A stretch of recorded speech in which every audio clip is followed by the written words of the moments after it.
Bonjour, bienvenue sur la chaîne de la construction du réseau de Wessenheim et de son extension. J'espère que vous allez bien. C'est vrai que ces dernières semaines, il n'y a pas eu beaucoup de vidéos sur la chaîne Bienvenue à Wessenheim. Et donc, certains d'entre vous m'ont envoyé des messages d'encouragement et d'inquiétude. Donc, je voulais vous dire tout va bien. Et aujourd'hui, on va parler d'un produit que j'attendais avec impatience. Sorti officiellement en octobre 2022, ESU a voulu se lancer dans le marché très fermé, très confidentiel des attelages à couplage électromagnétique pour pouvoir notamment équiper les locomotives et les voitures ou wagons équipés de décodeurs de fonction.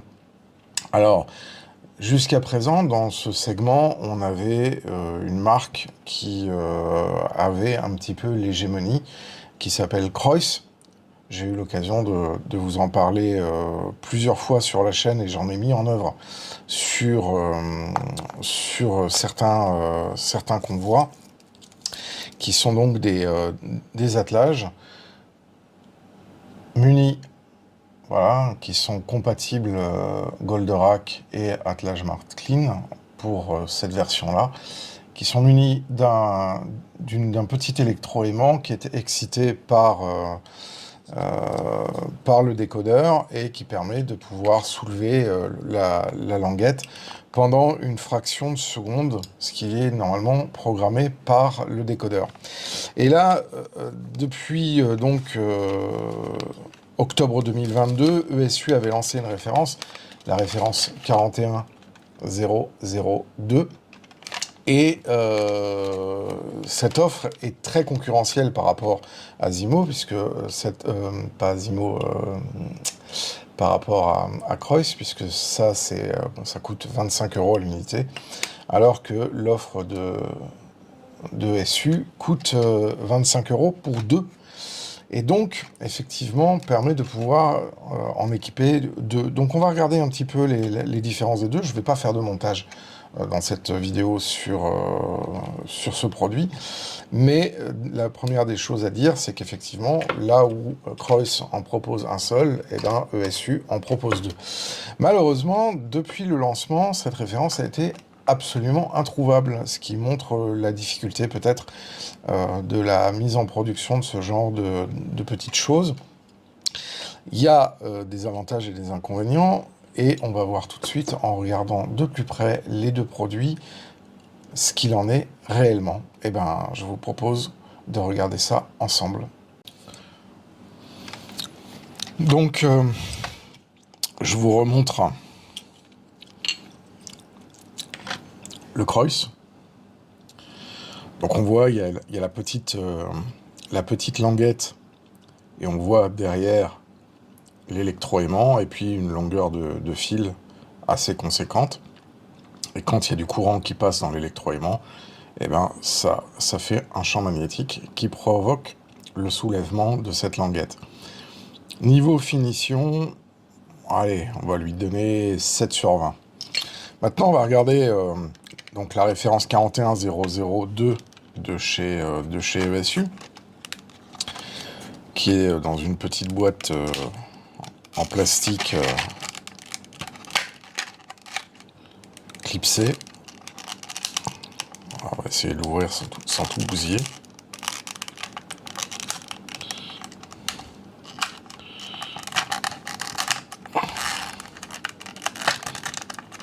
Voilà. Alors, moi, la première remarque que je fais, c'est pourquoi nous avoir donné des fils aussi petits? Comment voulez-vous aller de l'attelage NEM à l'intérieur d'un wagon ou d'une locomotive avec des fils aussi petits? C'est quand même un peu débilos, quoi. Alors, voilà l'attelage. En termes de finition, on a donc la languette métallique qui est ici.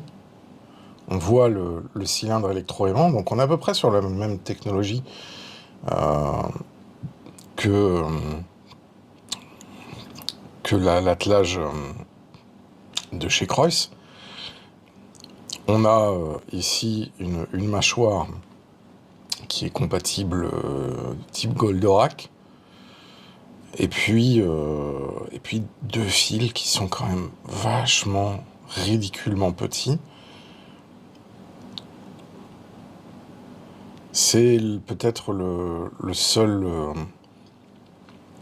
handicap de ce produit, c'est qu'il va falloir faire des liaisons. Ça, c'est un peu dommage. Ils auraient pu nous mettre quand même un peu plus de longueur de fil sur ce genre d'attelage. Par contre, au niveau de la finition, on a deux éléments qui sont très intéressants. D'une part, on a ici la possibilité de régler en hauteur. Donc on est sur du NAM 363 de mémoire, ce qui permet de pouvoir régler la tête d'attelage réellement à la bonne position. Donc ça, c'est un très bon point de la part de SU d'avoir fait ça sur le Zimo, en tout cas sur le MKBB2, je crois. Je sais plus exactement la référence. C'est un petit peu plus spartiate. Donc ça, c'est un bon point. Et puis, encore une fois, on est sur un moulage, un ensemble où ils ont fait un effort de design, je trouve, par rapport à son équivalent, et son concurrent plutôt, chez Kreuss. Parce que quand on compare, on voit le SU est quand même beaucoup plus fin, et beaucoup plus esthétique, et beaucoup plus passe-partout que le Kreuss, qui est quand même assez mouse en termes d'ensemble. Voilà. Le Kreuss et le SU étant normalement compatibles aussi. Alors, ouais. Voilà. Donc là, on est compatible sur les deux. Voilà. Donc c'est vrai que est fourni avec la version ESU, une notice qu'on peut trouver chez l'importateur ESU belge en français. Donc dans le packaging est trouvé une notice que je vous montre, qui vous explique comment programmer. Donc déjà comment installer l'attelage. Et donc le fait qu'il est compatible avec les boucles très fines et tous les types d'attelage, la tête réglable, pardon. Et puis ensuite ici on a la mise en place sur des décodeurs type Lockpilot Lock 105, puisqu'il est compatible pour ça. Et puis il y a les différentes CV à mettre sur ce type de décodeur, ainsi que la procédure. Alors là, c'est indiqué en allemand, mais sur la notice en français, on a la notice traduite, on a la procédure. On peut faire soit en programmant avec sa télécommande, soit en utilisant le log programmeur. Donc, support du produit qui est quand même assez complet. Pour un prix de 25,90 €, c'est vrai que le fait d'avoir un duo d'attelage et pas un seul attelage rend l'offre très intéressante. Donc moi, c'est quelque chose que je vais généraliser, en fait, notamment sur mes convois 10 et câbles, pour pouvoir piloter et séparer des parties de convoi, notamment ceux qui sont équipés avec des Perfect Coach, ce qui va me laisser la possibilité de pouvoir combiner, recombiner, décombiner les convois. Voilà, c'était pour la présentation de ces nouveaux, entre guillemets, attelages à commande électromagnétique pour pouvoir automatiser les attelages d'ételage. C'est un dispositif, moi, que je trouve très intéressant parce que ça évite de devoir mettre des infrastructures fixes. Alors évidemment, on aura l'occasion dans une vidéo ultérieure de faire le test de ces dispositifs, de savoir si les attelages tiennent suffisamment leur liaison mécanique, notamment pour les rampes, etc., avec des convois de 8 à 10 voitures, parce que c'est un petit peu le problème. De ce côté-là, pour le moment, visuellement, Kreuss semble tirer un peu plus son épingle du jeu, parce que c'est vrai que quand un MKBB est attelé à un Goldorak de Rocco, Pour l'enlever, faut vraiment y aller sans utiliser comment ça s'appelle, la commande électromagnétique. Il tient vraiment bien le Goldorak. Il faudra voir si effectivement on a la même tenue avec le Goldo et le 41002 de chez ESU, pour voir effectivement si les deux produits sont dans la même capacité à tenir des convois un peu longs.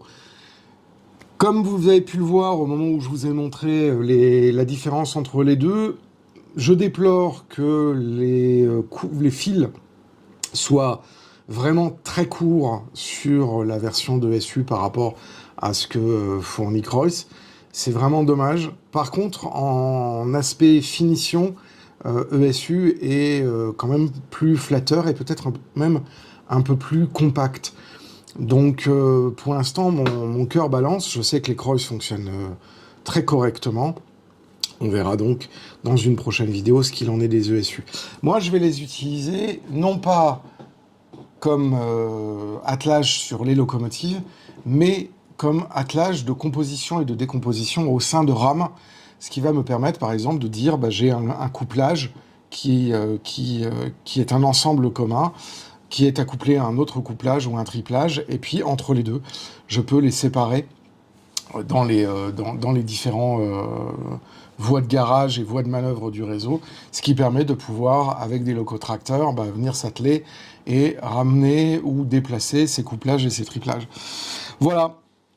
En tout cas, je suis très content de les avoir reçus, ça fait très longtemps que je les attendais, et on aura l'occasion de regarder ça. J'espère que vous avez aimé cette présentation, qui n'est pas tout à fait un unboxing. En tout cas, je ne l'ai pas mis dans la playlist unboxing, parce que pour moi, c'est un outil, donc c'est dans la playlist workshop. J'espère que vous avez donc apprécié cette présentation. Si vous avez des questions, n'hésitez pas à les mettre dans l'espace commentaire de cette vidéo. Moi, je vous dis à très bientôt pour la suite de la construction du réseau de Wissonheim et de son extension, pour parler de modélisme ferroviaire en général. Un grand merci à toutes les personnes qui se sont abonnées récemment. Bienvenue dans la communauté. Un grand merci aussi à toutes les personnes qui font des dons sur la plateforme Tipeee. Je remets le lien en description. N'hésitez pas, ça me fait énormément plaisir et ça permet de pouvoir financer des produits que je vous présente sur la chaîne et des projets. Moi, d'ici là, je vous dis à très bientôt pour la suite de la construction du réseau de Wissonheim et de son extension et pour d'autres vidéos. Portez-vous bien, prenez soin de vous et bien évidemment, si vous en avez l'occasion, faites du train. Ciao!